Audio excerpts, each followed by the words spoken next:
जइबू पियावा के साथे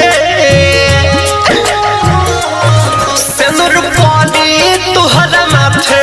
जइबू पियावा के साथे गोली मारिल हम सीनावा में तान के होते भोरे हम तो जाइब शमशान हो ओह कफन ओढ़ावे हमर जान हो होते भोरे हम तो जाइब शमशान हो ओह कफन ओढ़ावे हमर जान। रे पगली सब कहत रहे कि तुझसे दिल लगा के धोखा दे के चल जाई तो हम ठान लेनी कि तुहर डोली जाई ना तो हमरो अर्थी जाई रे पगली हमरो अर्थी जाई रे पगली।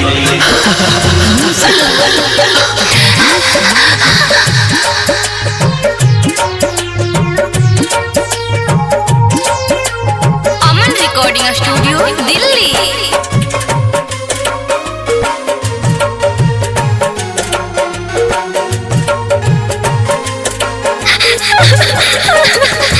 कैसे के मान गइलू दोसरा संगे जाए के कहता रु कोशिश करी हमके भुलाए के कैसे के मान गइलू दोसरा संगे जाए के कहता रु कोशिश करी हमके भुलाए के कहता रु कोशिश करी हमके भुलाए के जब तो हरे साथ छूटी वही दिन अर्थी उठी जब तू हरे साथ छूटी वही दिन अर्थी उठी अपने हाथ ले लेबे अपने परान हो होते भोरे हम तो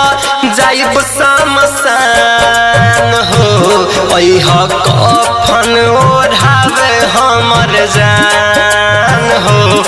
होते भोरे हम तो जाइब शमशान हो ओह कफन ओढ़ावे हमर जान।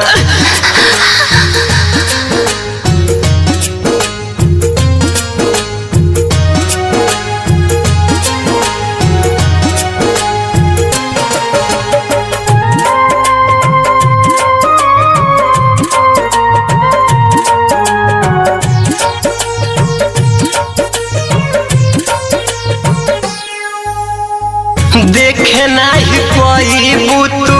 धर्मेंद्र धमाल के कहे नहीं बुझतारू दिलवा के हाल के देखे नहीं पैबू के नीतीश धमाल के कहे नहीं बुझतारू दिलवा के हाल के कहे नहीं बुझतारू दिलवा के हाल के जिन पाइबू हम अकेला सच तू से कहिला जिन पाइबू हम अकेला